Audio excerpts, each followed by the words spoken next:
বাংলাদেশ টেলিভিশনের নিয়মিত আয়োজন গল্প গানের প্রহর। এই অনুষ্ঠান থেকে আপনাদের সবাইকে শুভেচ্ছা জানাচ্ছি আমি ইকবাল খন্দকার। আশা করছি সবাই ভালো আছেন। আশা করছি আগামী কিছু সময় আপনারা আমাদের সঙ্গেই থাকবেন। দর্শক, এই অনুষ্ঠানে আমরা সোশ্যাল মিডিয়ায় সর্বাধিক প্রচারিত গানগুলোর ভিডিও অর্থাৎ মিউজিক ভিডিও প্রচার করে থাকি। সেই সময় কথা বলি সেসব গানের জনপ্রিয় শিল্পীদের সঙ্গে। তারই ধারাবাহিকতায় আজ আমরা যাদের সঙ্গে কথা বলবো প্রথমেই তাদের সঙ্গে পরিচয় করিয়ে দিচ্ছি। শুরুতে যার সঙ্গে কথা বলবো তিনি শাহরিয়ার রাফাত। রাফাত ভাই কেমন আছেন? আলহামদুলিল্লাহ ভালো আছি। এবার যাকে পরিচয় করে দিব আপনাদের সঙ্গে তিনি দিলশাদ নাহার কণা। কণা কেমন আছেন? আলহামদুলিল্লাহ ভালো আছি। আপনি ভালো আছেন? ভালো আছি। রাফাত ভাই, আপনাকে দিয়ে কথা শুরু করি। আমরা গান নিয়ে কথা বলি, ভিডিও নিয়ে কথা বলি। আপনি চলচ্চিত্রে গান করেন। চলচ্চিত্রের গানে এক ধরনের চিত্রায়ন আমরা দেখি, আর আধুনিক গানের ভিডিওতে আরেক ধরনের চিত্রায়ন আমরা দেখি। আপনার দৃষ্টিতে পার্থক্যটা আসলে কেমন? চলচ্চিত্র একটা গল্প থেকেই অনেক কিছু নির্ভর করে চিত্রায়নটা, আর অডিওটা নিজে একটা গল্প, ছোট গল্প, আর সিনেমাটা একটা বড় গল্প। পার্থক্য এতটুকু। আপনার ভিডিওগুলোতে একটা পার্থক্য আমরা দেখি। শুরুর দিকের যে ভিডিওগুলো আপনার ছিল বড় আয়োজনে এবং আপনি নানা রকম পারফর্ম করেছেন, কখনো নেচেছেন অথবা অভিনয় করেছেন। কিন্তু আমরা একটা ভিডিওতে দেখেছি, ভিডিওর নামটা বা গানের শিরোনামটা একটু পরে বলবো, সেখানে আপনাকে একেবারে গানের মধ্যে থাকতে দেখা গেছে। গানটা শুধু আপনি গেয়েছেন বা কণ্ঠটা ব্যবহার করতে দেখেছি, আপনার ঠোঁটটা নড়তে দেখেছি। সেই গানের শিরোনাম নীরবে, সেই গানের প্রসঙ্গ একটু পরে আসবো। কিন্তু আপনার এই যে চেঞ্জটা, অভিনয়, নাচ ইত্যাদি থেকে একেবারে সরাসরি গানে চলে আসা, এই চেঞ্জটা কেন? না, এটা চেঞ্জের কিছু নাই। এক একটা গানের অ্যারেঞ্জমেন্ট এক এক রকম থাকে। সব গানই তো আসলে বড় পরিসরে শুটিং করতে হবে এমন কোনো কথা নেই। যে গান যেটা ডিমান্ড করে, আবার অনেক সময় গানের ভিডিওর অনেক সময় হয় যে খুব সিম্পল করে ভিডিও করলেও সেই গানটা না, আসলে ভিডিওটা it's depends on you actually. আপনার অ্যাজ অ্যান আর্টিস্ট আপনি গানটাকে কীভাবে প্রেজেন্ট করবেন। এমন না যে একটা বড় ভিডিও করে দিলেই গানটা অ্যাকসেপ্টেড হয়ে যাবে, অথবা একটা সিম্পল ভিডিও করলে গানটা অ্যাকসেপ্টেড হবে না। বেসিক্যালি গানটাই হচ্ছে মেইন, ওইখানে নায়ক বা নায়িকা, মানে মেইন গল্প। গানটা যদি ভালো হয়, সে আপনি মাইক্রোফোনে দাঁড়িয়ে স্টুডিওতে একটা লিরিক্যাল ভিডিও ছাড়লেও গানটা হিট হবে, আদারওয়াইজ একটা বড় ভিডিও করলেও হিট নাও হতে পারে। সো ওই নীরবে গানটা অ্যাকচুয়ালি গানটা আমার ভীষণ পছন্দ হয়েছিল, অ্যান্ড দেন ওরা ভিডিও, ওটা ওদের কাজ ছিল, ওরা যেভাবে অ্যারেঞ্জমেন্ট করেছে আমি ভিডিওটা শ্যুট করে দিয়েছি। এখন যদি ওরা বড় পরিসরে করতাম, আমি বড় পরিসরে করতাম। কিংবা অভিনয় যদি বলেন যে অভিনয় করছি না, আমি গত বছরের রঙন থেকে আমার একটা গান এসছে, গানটার নাম হচ্ছে তোমাকে ভেবে। ওখানে সজল ভাইয়ের আমি অ্যাক্টিং করেছি, পুরো গানটার মধ্যেই অ্যাক্টিং, একটা নাটক ছিল।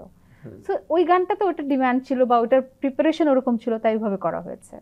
এই গানটার প্রিপারেশন এরকম ছিল, তাই এইভাবে করা হয়েছে। দ্যাট ডাজন্ট মিন যে আমি আর অ্যাক্টিং করছি না বা ডান্স করছি না। যেটাতে যেটা দরকার হবে তখন সেটা করব। এখন যদি আমরা একটু নির্দিষ্ট গান ধরে কথা বলি, আপনার একটা গান আছে ভিজে আসি জোছনায়, এই গানের পেছনের গল্পটা একটু জানবো।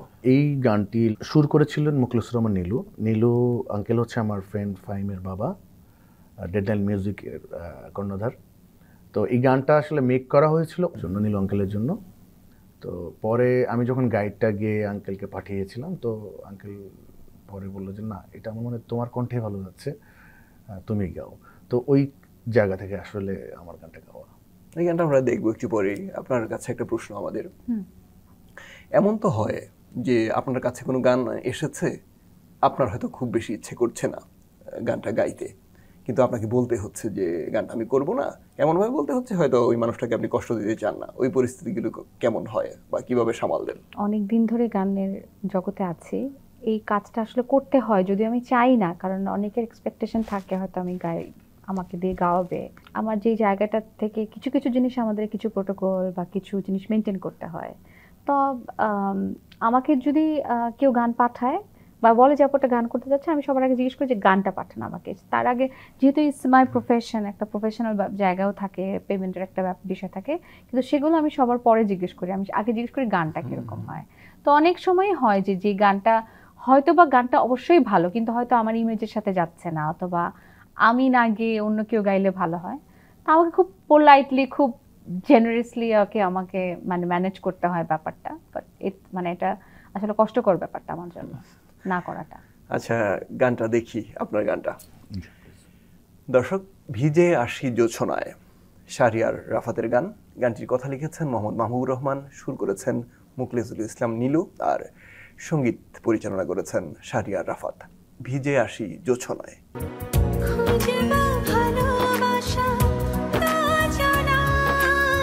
খুঁজবো ভালোবাসা দুজনায়, দূরে বহু দূরে চুপি সারি, চলো যাই ভিজে আসি জোছনায়। দর্শকে, তখন আমরা দেখছিলাম ভিজে আসি জোছনায়। এখন আমরা যে গানটি দেখব সেই গানটির শিরোনাম নীরবে, কণার গান। নীরবে, এই গানের পেছনের গল্প খানিকটা বলেছেন, আর একটু যদি বলেন বিস্তারিত। গানটা লেখা হচ্ছে সৈয়দা হেমা আপু, লন্ডনে থাকেন।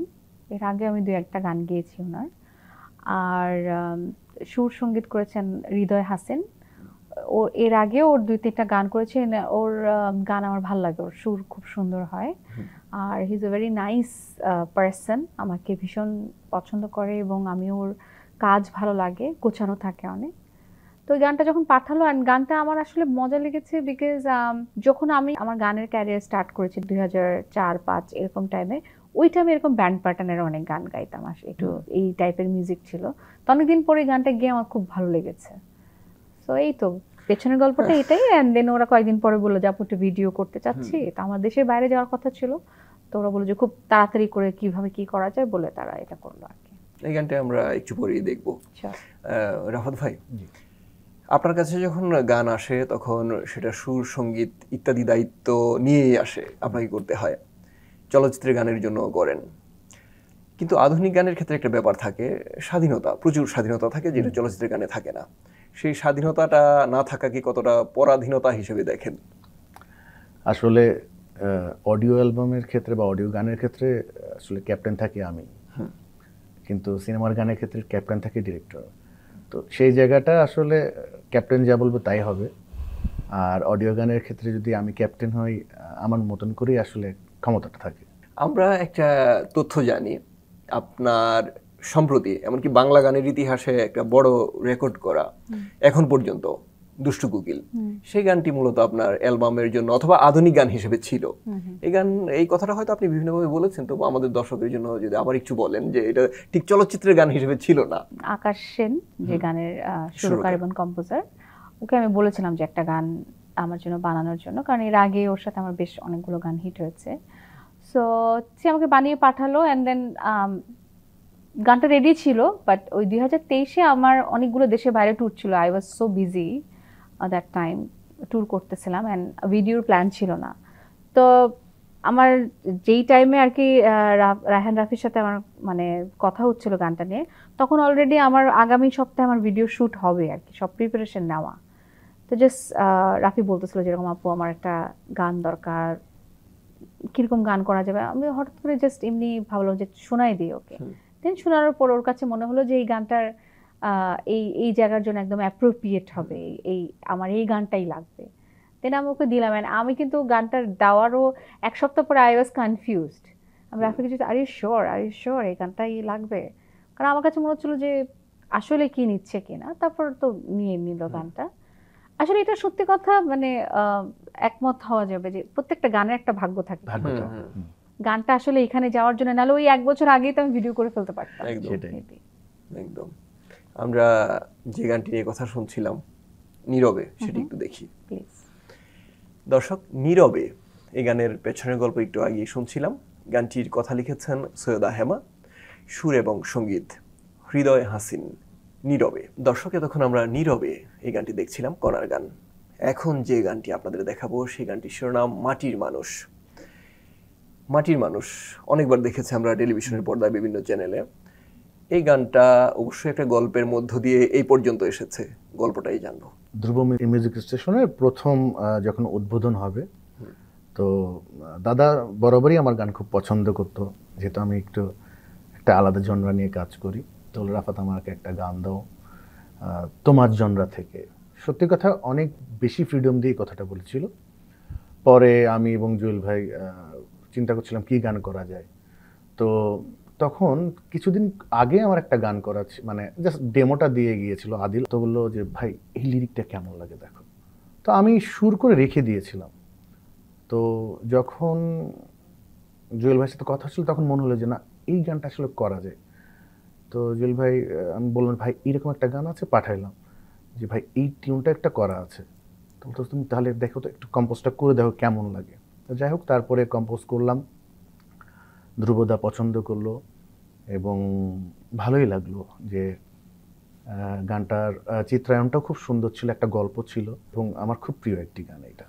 আচ্ছা, এবার গল্পের কথা যদি বলি, বড় আয়োজনের কাজগুলোতেও একটা গল্প মাথায় নিয়ে কাজ করতে, প্রত্যেকটা কাজেরই পেছনে একটা গল্প থাকে। ওই গল্পগুলো কতটা আপনি শেয়ার করেন আর কতটা মিউজিক ভিডিওর যিনি ডিরেক্টর উনি কতটা শেয়ার করেন আপনার সঙ্গে? It's a team work actually. যখন ওই যে অ্যালবামের গান যখন করা হয়, লাইক সিনেমার গানে আমাদের কোনো হাতই থাকে না, সিনেমার গানে ডিরেক্টর যাই বলেন, দেখা গেলো গানের ক্ষেত্রেও ইনফ্যাক্ট যদি মিউজিক ডিরেক্টর, আমি as a playback artist, music director যদি বলে যে না, আমি যদি একটা ভালো কাজ দিই, ডিরেক্টর বললো যে না এই কাজটা এখানে চলবে না, আমি এটা না দিতেই বাধ্য, বিকজ সেখানে উনি ইম্পর্টেন্ট। বাট যখন আমি আমার গান করি তখন ইটস ডিপেন্ড, আমি যখন আমার কাজটার উপর ডিপেন্ড করি যে আমার ইমেজের সাথে কোনটা যায়, লাইক আমি কী ধরনের পারফর্ম করব, আমি কী কাপড় পরবো বা কী ধরনের অ্যাক্টিং করব, এটা অ্যাকচুয়ালি যে আর্টিস্ট তার ইমেজটা খেয়াল রাখতে হয়। অ্যান্ড ডিরেক্টর, তারপর অনেক, এখন তো music video it's like a টিভিসির মতো হয় একদম, আর্ট ডিরেক্টর থেকে শুরু করে dress designer, hair dresser, makeup artist, সব মিলে টিম ওয়ার্ক হয় একদম। কিন্তু মিউজিক ভিডিও কিন্তু ইটস আ বিগ অ্যারেঞ্জমেন্টে হয়। এখন ছোট একটা মিউজিক ভিডিও করতে গেলেও দেখা গেল যে শুধু লিপসিং করছি, সেখানেও কিন্তু পুরো টিম হয়ে কাজ করে সবাই। আপনি আমাদের এই সময়ে যিনি খুব বড় তারকা শাকিব খান, ওনার ভয়েস দিয়েছেন, আপনি ওনার সিনেমা গান করেছেন, অন্যান্য সিনেমা গান করেছেন। তো একজন শিল্পী, সঙ্গীত শিল্পীর কথা বলছি, তিনি অভিনয় শিল্পীর কণ্ঠ নানানভাবে নিজের মধ্যে ধারণ করার চেষ্টা করেন, বিশেষ করে চলচ্চিত্রের গানে। কিভাবে সেটা সম্ভব হয়? বড় তারকা হলে তো ভীষণ একটা চাপ থাকে।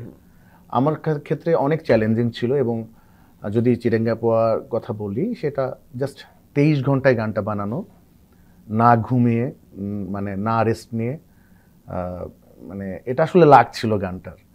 তো সবচেয়ে বড় কথা, আর আমি চিটাংয়ের ছিল না, চিটাংয়ের এক্সেনও আমার ভিতরে ছিল না। তো সব কিছু মিলিয়ে, এবং তার ভয়েস আমার ফার্স্ট গান ছিল আমাদের সাকিব খানের কণ্ঠের, মানে ভয়েস লিপে। তো এটা আমার জন্য খুব ভীষণ চ্যালেঞ্জিং ছিল। কিন্তু বাদবাকি যেমন অন্য নায়কের ক্ষেত্রে দেখা যায় যে ওকে একটা ইমাজিন, মানে আমাদের একটা ইমাজিন, আমরা যারা গাই তারা আমরা দেখতে হয় ওই জায়গাটা আসলে কেমন লাগছে ওকে। আর যদি মিউজিক ডিরেক্টর হই তাহলে আরও একটু বেশি চ্যালেঞ্জিং থাকে, একটু খুঁতখুঁতা বেশি থাকি, না হয়তো হচ্ছে না, অথবা অন্য কেউ গাইলে আমার জন্য ইজি হয় যে আমি কারোর ভয়েস দিচ্ছি, আমি দেখতে পাচ্ছি আচ্ছা ঠিক আছে না যাচ্ছে, কিন্তু যখন আমি ভয়েস দিচ্ছি তখন একটু চ্যালেঞ্জিং হয়। দর্শক, এখন আপনাদের যে গানটি দেখাবো, এই গানটির শিরোনাম মাটির মানুষ। গানটির গীতিকার আদিল, সুর এবং সঙ্গীত করেছেন শাহরিয়ার রাফাত। মাটির মানুষ এই গানটি দেখছিলাম। এখন আপনাদের যে গানটি দেখাবো, একটু পরে দেখাবো, মধ্যে কিছু কথা বলবো। সেই গানটির শিরোনাম এমন একটা দিন আসে নাই, কনার গান, এমন একটা দিন আসে নাই। এই গানের পেছনের গল্পটা একটু জানবো। গানটা লিখেছেন আমাদের ভীষণ প্রিয় একজন লিরিসিস্ট, ওনার নাম হচ্ছেন আহমেদ রিজভী, আর সুর করেছেন যার সাথে আমার বেশ অনেক ভালো ভালো গানের অভিজ্ঞতা, নাজির মাহমুদ, এবং মিউজিক করেছেন আমার খুবই কাছের একজন ছোট ভাই সজীব দাস, খুব ভালো কাজ করছে। এই গানটা আসলে একটা নাটকের জন্য করা, আমার এবং ইমরানের গাওয়া। নাটকে গানটা যাওয়ার পর, গানটা যখন গাচ্ছিলাম, গানের সুরটা এত বেশি মেলোডিয়াস, এত একটু পুরনো টাইপের সুর, তো সুরটাই আমার খুব পছন্দ ছিল, আমার এবং ইমরানের দুজনেরই খুব পছন্দ ছিল। রিজভী ভাই, নাজির ভাই এবং সজীব, এদের আমার এবং ইমরানের গাওয়া এই 5 জনের কম্বোতে আরেকটা গান ছিল সখী, ওটা সুলতান মিউজিকের ব্যানারে ছিল, সেটা একটা ভালো, অনেক ভালো হিট গান ছিল। ওটা আবার নাটকে যাওয়ার পর ইমরান এবং আমাকে দিয়ে একটা মিউজিক ভিডিও বানানো হয়েছিল, এটার একটা ভালো রেসপন্স ছিল। তো এইবারে যখন সুলতান মিউজিকের গানটা যায়, এটার ভালো রেসপন্স পাওয়ার পরে ওনারাই অ্যাপ্রোচ করা যায় ইমরান এবং আমাকে দিয়ে জন্য একটা আলাদা ভার্সন ভিডিও করানো হয়, দেন আমরা ওই ভিডিওটা করলাম। আচ্ছা রাফাত ভাই, কোনা বলছিলেন যে সজীব কাছের ছোট ভাই, কাছের দূরের সেটা বড় বিষয় না, আমি যে জায়গাটায় স্পর্শ করতে চাচ্ছি সেটা হচ্ছে খুব জুনিয়র একজন সঙ্গীত পরিচালক, তাকেও মানতে হয়, তার দিক নির্দেশনা মানতে হয়, শিল্পী যতই সিনিয়র হোক কিংবা যতই আগে আসুক, কারণ সেই বিষয়গুলো ধারণ করতে হয় এবং সেটা দর্শকের সামনে উপস্থাপন করতে হয়। আপনার কাছে হয়তো আপনার কোনো জুনিয়র ভাই কিংবা বোন আসলো না, সিনিয়র একজন শিল্পী আসলো গান বানানোর জন্য, আপনি বিষয়টা কিভাবে কি করেন? প্রথমত আমি তার ভাবনাটাকে শুনি, যে থাকে না প্রত্যেকটা আর্টিস্ট যখন আমাদের কাছে অডিও গান মেক করতে আসে তার একটা চিন্তা নিয়ে আসে, তার একটা ড্রিম নিয়ে আসে, সেটা সিনিয়র বলেন বা জুনিয়র বলেন। তো আগে শুনি কথা, এবং তার গান সম্পর্কে তো আমরা জানি, তার গান সম্পর্কে জানি, দেখা যায় যে আমার খুব ইজি হয় তার ফ্রিকোয়েন্সি সম্পর্কে জানতে। তখন দেখা যায় যে সিনিয়রদের সাথে কাজ করলে কি হয়, তারা বোঝে, অনেক প্রফেশনাল থাকে, তাদের জন্য অনেক বেশি কষ্ট করা লাগে না। তো সিনিয়রদের সাথে কাজ করার অনেক অ্যাডভান্টেজ আছে। আপনার কথার প্রসঙ্গে আবার একটু আসি, একটা জুনিয়র আর্টিস্ট বা জুনিয়র আর্টিস্ট বলবো না, একবার সঙ্গীত পরিচালক যদি বলি, জুনিয়র যিনি, তিনি কিন্তু আপনাকে ভয় পাবেন এই জন্য যে আপনি তার কত আগে এই জায়গাটায় এসেছেন, কতগুলো জনপ্রিয় গান আপনি উপহার দিয়েছেন, কিন্তু সেই ভয়টা আপনাকেই কাটাতে হয়, অর্থাৎ তাকে অভয় দিতে হয়। কি ধরনের অভয় দেন বা কি ধরনের অভয় দিতে হয়? আমি খুবই লাকি যে আমার সঙ্গীতের ক্যারিয়ারটা বেশ অনেক দিন হয়ে গেছে এই পর্যন্ত। তো আমি সিনিয়রদের সাথে কাজ করে করে করে করে অনেক দূর এসেছি, এবং আমি কিন্তু এখন আমি সব জুনিয়রদের সাথেই কাজ করছি। যারাই কাজ করছে সবাই বেসিক্যালি দেখা যাচ্ছে ম্যাক্সিমামই আমার থেকে জুনিয়র, ম্যাক্সিমাম। তা আমার তো সারাদিন ওদের সাথেই কাজ করতে হয়। হ্যাঁ, আমার কিছু অভিজ্ঞতা থেকে অথবা আমার কিছু জ্ঞানের জায়গা থেকে আমি হয়তো বা শেয়ার করতে পারি, দ্যাট ডাজন্ট মিন যে সবাইকে আমি দিতে পারবো। অনেকে আছে জুনিয়র যারা অবশ্যই আমার থেকে অনেক বেশি জানে। আমার কাজটা হচ্ছে শুধু গান করা, বাট এই মিউজিক কম্পোজিশন করা, সুর করা, লিরিক লেখা, এগুলো খুবই ঐশ্বরিক ব্যাপার, কিন্তু এগুলো আমার পক্ষে আমি করি নাই কখনো। সো আমার কাছে মনে হয় যে তাদের এই বড় যেই অভিজ্ঞতার জায়গা, ওখানে আমার গানটা আসলে মনে হয় শুধু গানটা গাইতে পারলেই চলে। অনেকটা হেসেও বলি যে হেন কোনো জায়গা নেই যেখানে কণা টাচ করেননি, অভিনয়, উপস্থাপনা, নাচ, সব জায়গায়। সেই বিষয়গুলো কিভাবে এখন আপনাকে সহযোগিতা করছে? যখন যেটা করেছি তখন মনোযোগ দিয়ে সেটা করেছি, সেটা তখন ভালো লেগেছে করেছি, এখনো ভালো লাগে। কিন্তু একটাই জায়গায় আমার এখন আসলে গানের জায়গাটাতেই এত বেশি ব্যস্ত থাকতে হয়। আর আমার কাছে মনে হয় কম বেশি সব সিঙ্গাররাই কিন্তু অভিনয়টা জানে, কারণ যারা প্লেব্যাক করে বেসিক্যালি তাদের মধ্যে অভিনয়টা থাকতে হয়, কারণ গানের মধ্যে অভিনয় করতে হয়। এই জায়গাটা একটু স্মাইল করে গাইতে হবে, ওই জায়গাটা একটু স্যাড ইমোশন দিতে হবে। তো এটা এক ধরনের অভিনয়, বরঞ্চ আমার কাছে মনে হয় ডায়লগের থেকে গানের মধ্যে ইমোশন দেওয়াটা ইজ ভেরি টাফ। সো ওই তো মেবি অভিনয় না করলেও আমি যেহেতু গানটাই, আমার কাছে মনে হয় যে আমি গান করেছি বলেই হয়তো অভিনয়টা করতে পেরেছি। অনেক অনেক ধন্যবাদ আপনাকে কণা, আর আপনাকেও শাহরিয়ার রাফাত। দর্শক, এতক্ষণ আমরা কথা বলছিলাম শাহরিয়ার রাফাতের সঙ্গে, কথা বলছিলাম দিলশাদ নাহার কণার সঙ্গে। তারা তাদের নিজেদের গান সম্পর্কে বলছিলেন, বাংলা গান সম্পর্কে বলছিলেন, ভিডিও সম্পর্কে বলছিলেন। আশা করছি আপনাদের ভালো লেগেছে। আমরা অনুষ্ঠানের শেষ পর্যায়ে চলে এসেছি, এখন বিদায় নেব। আপনারা যদি এই অনুষ্ঠান সম্পর্কে মতামত জানাতে চান অথবা আপনার প্রিয় কোনো শিল্পীর গান দেখতে চান, সাক্ষাৎকার শুনতে চান, তাহলে যোগাযোগ করুন এই ঠিকানায়, গল্প গানের প্রহর btb@gmail.com। আমাদের আগামী অনুষ্ঠান দেখার আমন্ত্রণ জানিয়ে আজকের মতো এখানে বিদায় নিচ্ছি আমি, ইকবাল খন্দকার। সবাই ভালো থাকবেন, অবশ্যই বাংলা গানের সঙ্গে থাকবেন। দর্শক, সেই গানটি দেখতে দেখতে শুনতে শুনতে আমরা বাড়ি যাব। গানটির শিরোনাম এমন একটা দিন আসে নাই, কণার গান। গানটির গীতিকার আহমেদ রিজভী, সুরকার নাজির মাহমুদ আর সঙ্গীত পরিচালক সজীব দাস। এমন একটা দিন আসে নাই।